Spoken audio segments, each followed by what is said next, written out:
So I think Evelyn Kirkilionis has shown in all her books and all her articles that actually our babies are really connected to being carried, and the development is very much connected to being carried.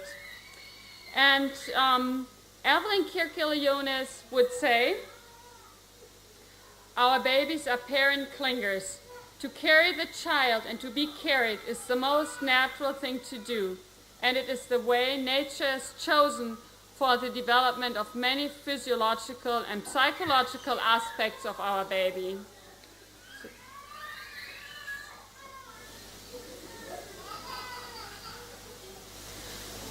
Let me introduce this tiny leg now, this beautiful little leg that did not need an operation. We were so happy to see that develop, and also this little guy with the Down syndrome. And let me talk about the physiotherapist that was caring for them and was so resistant to baby wearing. And that might be also an interesting story, because that is something we come across quite often. And it's very hard to reach out to medical professionals. So here she is. This is Birgit, and we have become great friends. And she is a physiotherapist. She has specialized on hypertonic children. She has her own office close to Stuttgart, so we don't see each other that often.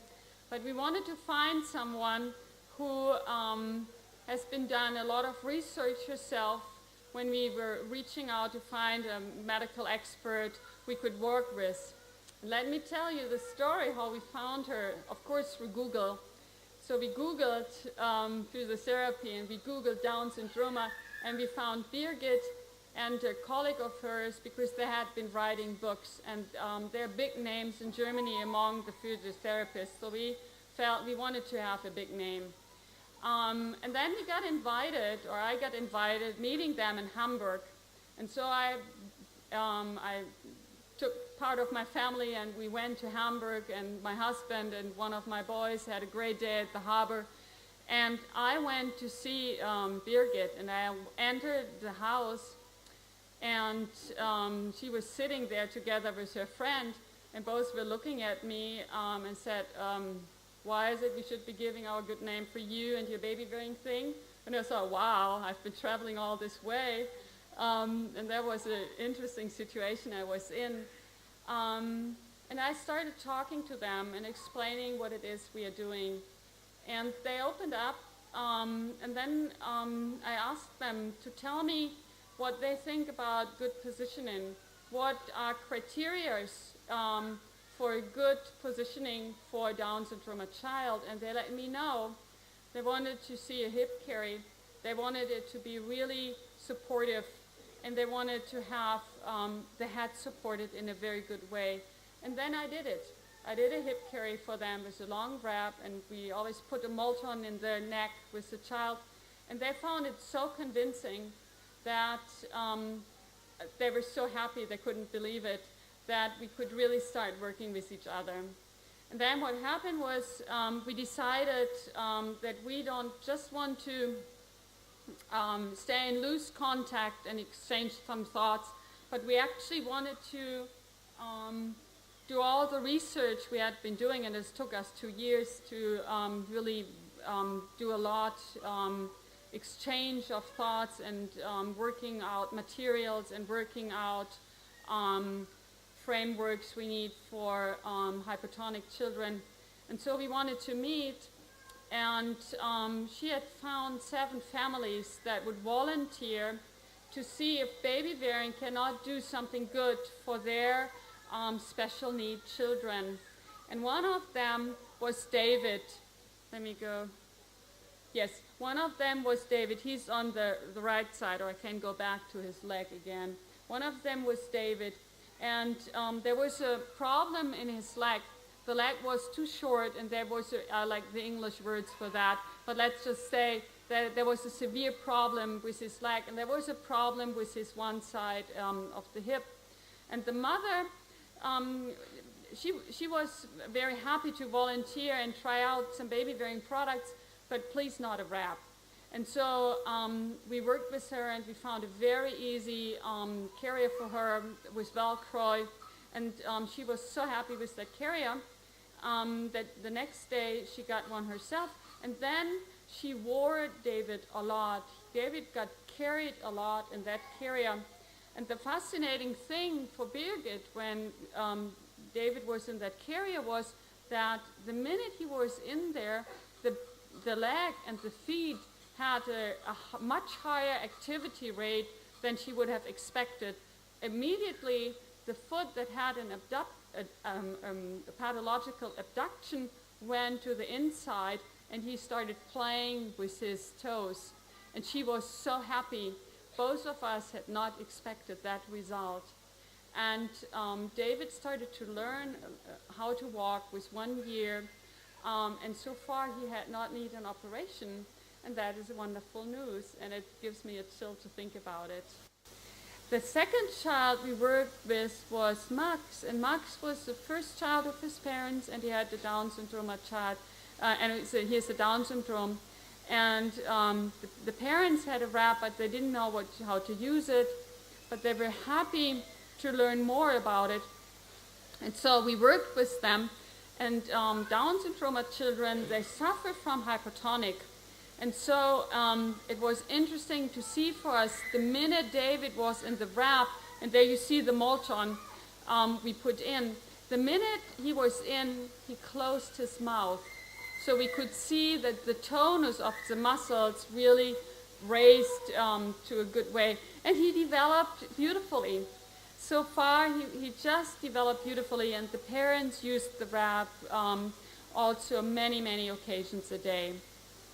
So those are very, very promising results, and we have more. And Birgit Kienzler-Müller would say, baby-wearing stimulates the whole body. For a hypertonic child, it will cause an increase in tonus. It helps to integrate reflexes and does support physiotherapy in many ways.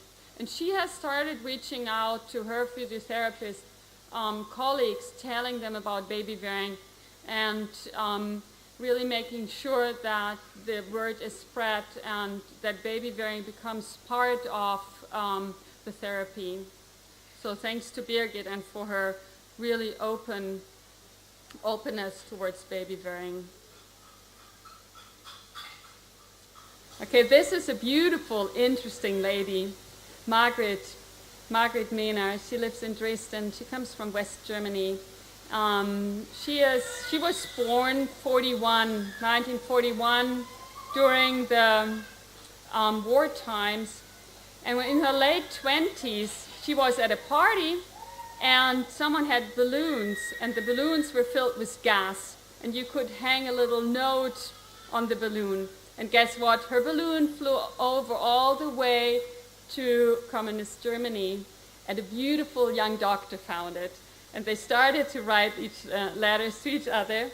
And then she went over, and they decided to get married. And during those times, that meant you could never go back to West Germany. So decided to follow this beautiful doctor and go over to Dresden. And this sounds now like a Hollywood story, which is not, unfortunately. But Margaret, she lost 3 children. She lost 2 children in the last 3 months of her pregnancy, and she lost 1 in the first 3 months. And also she lost her husband because he found a new wife during the fall of the wall. In those days, a lot of things happened. But Margaret, she found a new task, and that was working in a family center. And even despite the fact she had lost so many children, she had also been given a baby. And that was still in the 1970s, and she was in the end of the 1970s. And she was also being given a Didymos wrap. Someone had sent it to her from West Germany, a Didymos wrap. So as a mother who had adopted a baby, she knew what a baby wrap can do for you for bonding. And that was one idea she wanted to spread. And so she started working at this family center, and she set up a lot of programs reaching out to young families. And actually, when I just had Maria, our first child, who's now 16 years old, I started to work for her as an volunteer, and that's how the whole TRAGESCHULE actually started, because she was the one encouraging us to look into things we could do for parents to encourage, to strengthen the bond between the children and the parent. And I brought you a very touching letter I got for Christmas, and it was sent to me by a young woman who said thank you for having accompanied her and her second child during the first year of motherhood with baby massage and baby wearing and counseling, breastfeeding counseling. And now this is 8 years ago, and she said, thank you for everything you have done for me 8 years ago, and that makes me almost cry, because it shows that has such a big effect for families, the little things we do for them in the first year with their children. And I think to help them to bond is a thing they never forget, and they had a third child, that's why she remembers it. Margaret opened this baby wearing store 3 years ago because she felt like this is the thing to do. She had been setting up many programs for family, but she felt like the best place for reaching out to families really is to have a baby wearing store. And she is a beautiful person. I think she'll always make you feel special when you enter their store, because she wants you not just to find the right product, but she also wants you to be really beautiful. And Margaret is a baby wearing enthusiast, plus a Color Me Beautiful enthusiast, and she's always doing these fashion shows, this baby wearing fashion shows in Dresden. And you can see her. This is one she did for me, where we wanted to have. It was a glamour fashion show, and we had all these glamour products, and the ladies would show up in their wedding dresses and in their ball dresses, and they looked just fantastic. And of course, Margaret was the one of doing it. And so Margaret would say, baby wearing is a great way of bonding with your child. Baby wearing is beautiful and makes you beautiful. Take your time and choose the right color.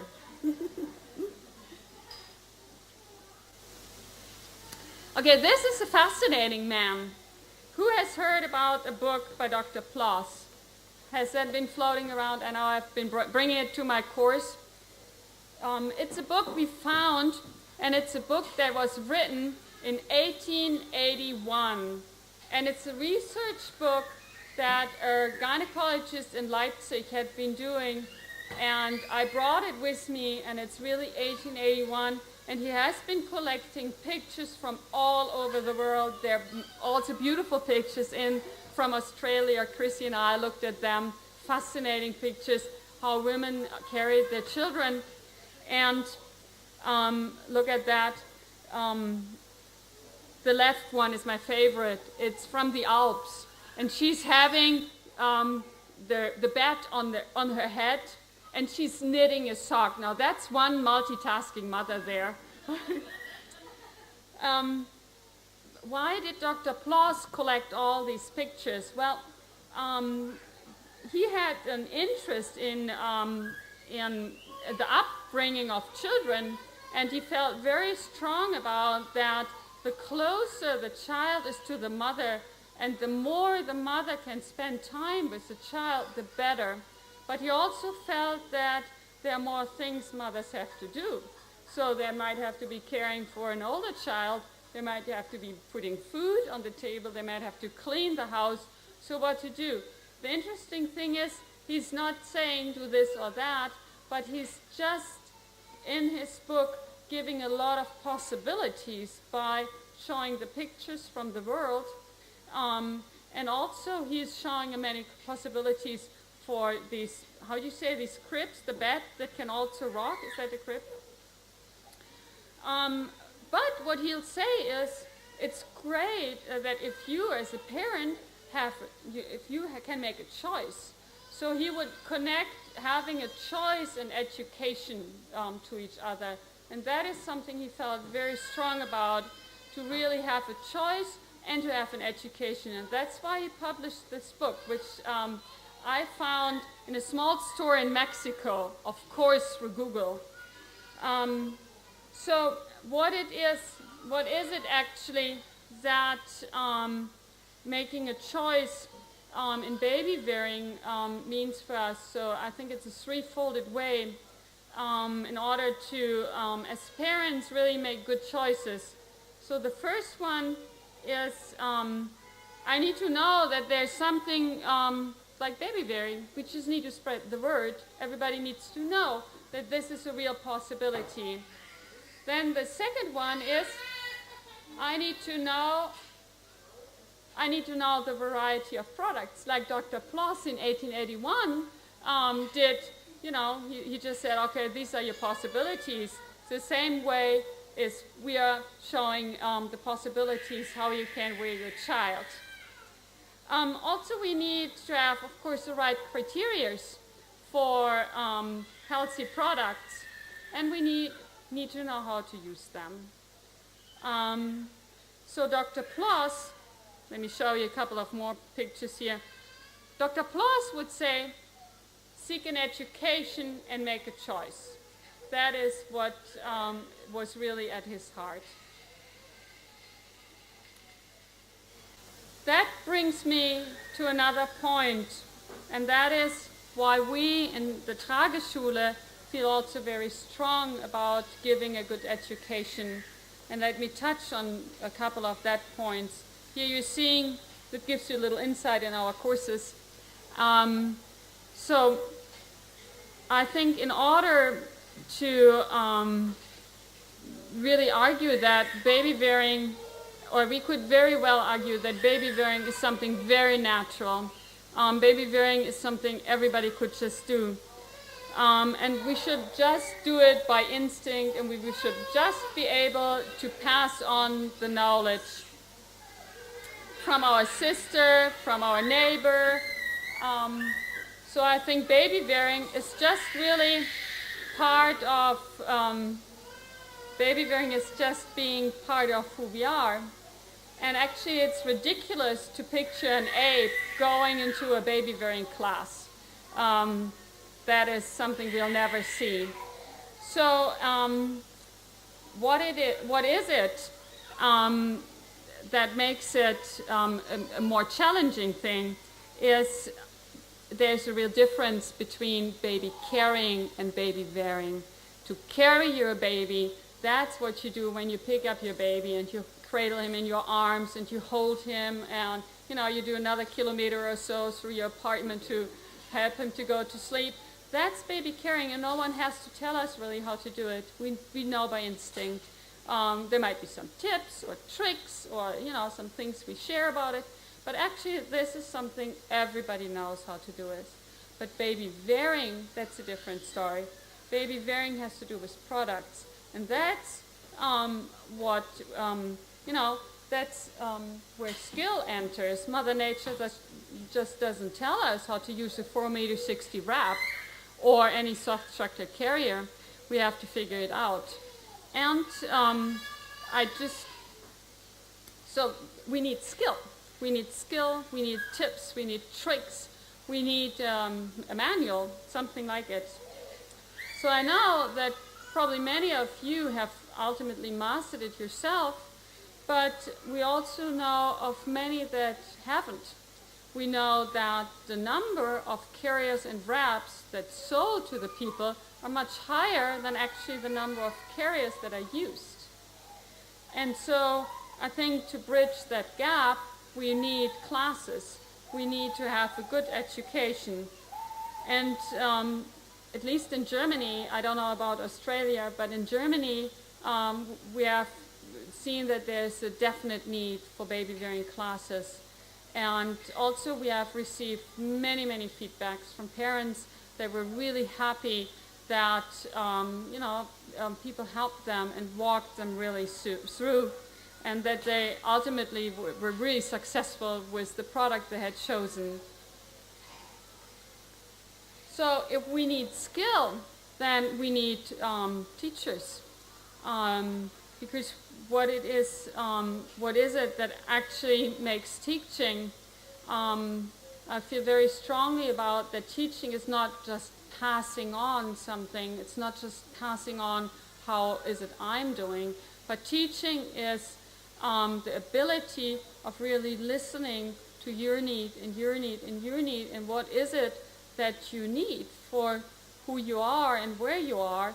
And teaching is about building up a good relationship, and teaching is about making you successful and not me. So there's a real difference in there. Making me successful would be, I'm so enthusiastic about what I'm doing, so I want you to do it too. But actually, real teaching is about making you successful, who you are and where you are, and just really looking at your situation. And and also teaching is about providing really good methods, finding methods that makes it easy for the mother to learn. And if she cannot learn it this way, then a good teacher will find another way. This is what teaching is all about, to bring the success to the parents we work with. So I think that in the end, teaching really helps parents to make choices, to make good choices based on very good criteria, and make choices for their babies that will help them to find products that are so good for them, as we have seen for little David and little Max. Also, I think there's a secret bond between a good teaching and a good bonding. So the better the teacher, the more successful the mother, the more confident the mother, the better the bonding between the mother and the baby.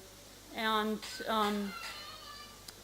that is another point to feel really, really strong about it, that it is the success of the mother that creates the bond between the mother and the child. And if you think about it, the days where you felt really successful as a mother were the days that you had a great relationship with your family, and maybe the other days weren't so great in the end, and it hurts a lot if we are not affirmed as mothers. So I want mothers to be very successful in what they're doing. And actually, I think mothers, you're all beautiful mothers, and I think you all deserve the best teachers, the best midwives, the best caregivers. You deserve that because you put so much into your beautiful children we see here, and it's just the minimum we can all give you, just to do our best for you. So that's what I want. I want mothers to have just the greatest people around them, because that's what you deserve. So let me now let me do my last picture. So I think that the key for good motherhood is bonding through success. That's my philosophy in a nutshell. And I think parents deserve the best midwives, caregivers, doctors, and baby-wearing consultants. So let me turn now towards the questions again I've raised in the beginning of my little talk. I've said, is baby-wearing something new, or is it something old as mankind? Well, we have seen that baby-wearing is indeed as old as mankind. We can go to old cultures, we can go and look at books, and we see it's not just carrying the child we have always been doing, but it's as old as mankind products are. So there have always been some soft structured carriers made with leather. There's always been some wraps in simple materials. So yes, baby wearing and baby carrying is as old as mankind. The second question I've raised is baby wearing natural, or is it just reserved for freaks? Well, I think we have clearly seen it's the most natural thing we can do. And it's a beautiful thing to do.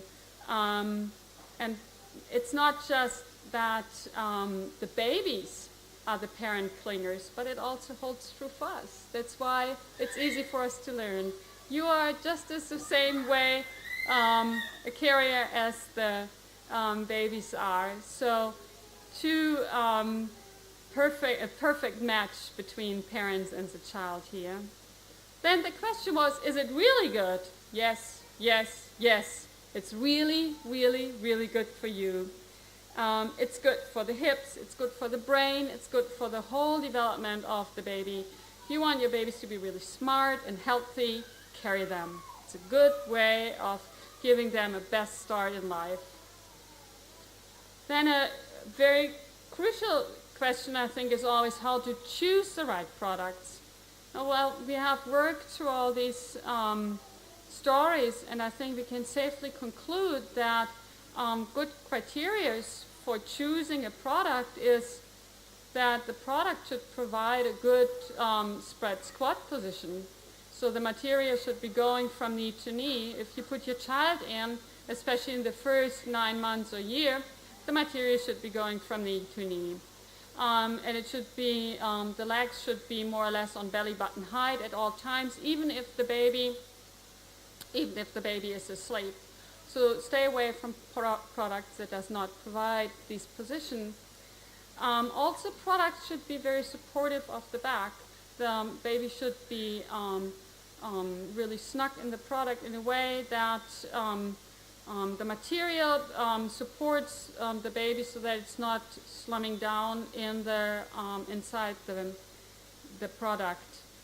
Also, the situation of the baby should always be in harmony with the temperature outside.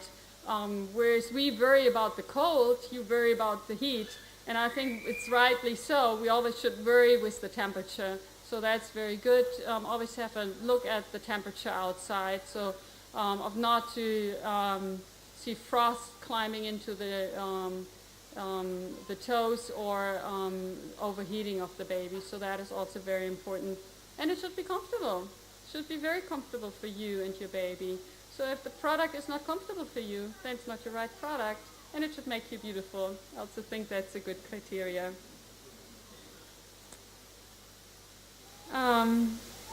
Okay, so let me come to my last statements. If baby wearing is so natural and if it's so perfect, why does it stir up so many emotions? And I think we all have been, we all have seen many emotions around us doing baby wearing. We just heard what Sarah said. That's a very strong emotion she has had to suffer through. I think that motherhood and choosing different ways of caring for your children many times stirs up questions, who is right and who is wrong. Because if one mother is doing it this way, then the other mother might be asking herself, what does it mean for me? Does the way of the other mother mean I'm not doing it in the right way? Should I be doing something different? So I think that's very natural for us. And if you think about it, we all have been asking ourselves questions when we have been seeing mothers doing things differently from the way we have been doing it. Also, I think it has to do with the products. As soon as products are involved, there's a big room for discussion. If we would all be living in a culture where we had just this one product or this one wrap or this one way of doing it, then that would just be the way we would be doing it. But we have a numberless range of products, and of course through all these numberless products, which is good to have because we all like to have a choice, but of course it gives room for having a discussion. And then I think also in our culture, the idea of having excessive bodily contact between you and your child is something very new in our culture. So that is also something we should bear in mind for our parent generations, especially in Germany and many countries in Europe. That is something that stirs up emotions in the parent generations. And they want to, as we have seen in point number one, of course they have been mothers, and now they see a radical different way presented to themselves, and that gives them the question, did I do it wrong? What does it mean for me? as a mother or someone who had a small baby 30, 40 years ago. So we have to give them some room there, and sort these questions out for themselves. And I think they really have also a right to work with, what they see in the streets going on now. So to bear that in mind, I think, there will be emotions around it. So what? We have made our choices, and I think it's good choices. So on the one hand, we know we made a good choice doing baby bearing. On the other hand, we can allow a bit emotions around. Let me conclude with the one emotion I really love to see, and what I think the essence of baby bearing is really about. I think in the heart of baby bearing, we find a very, very special bond between the mother and the father and the child. And I got invited to teach a course in New York a few years ago, and one of my very best friends and godmother of my oldest daughter, she lives in Boston. She's American, and for her third child, I sent her a wrap of mine. And so when I came, the little one, Christina, she was almost 2 years old, and the wrap was floating around in the house, and we had made a nice walk through Boston. And Christina got very tired, and I volunteered to carry her on my back, which for both of us was a beautiful experience, because my children were older at that time, and I didn't get to wear them as often anymore. And then I went away to teach this course in New York and came back later. And while I was away, Christina would turn to her mother and say, "When is Tante Uli coming back? I need her. I love her. She loves me. She carried me on her back." And so when Katrina told me the story, I thought, this is what baby bearing is about. This is what it is all about, to this special bond of love between mother and child. And I think this is something you can all relate to. The baby bearing is speaking the big yes to our children. Having them that close is giving them this big message. Yes, I want you. Yes, you are welcome. You are my child. Nothing could be there better in my life than to have you. And the baby is whispering back, "I love you, Mommy. It's so great to have you as my mother. And I love to have you as my parents." And so I think this is what baby bearing is all about, to have this secret message going on. And I think that's the best message we can give. It's a lifelong message, and it's great to hear it, and it's great to say it. Thank you. You're all so beautiful.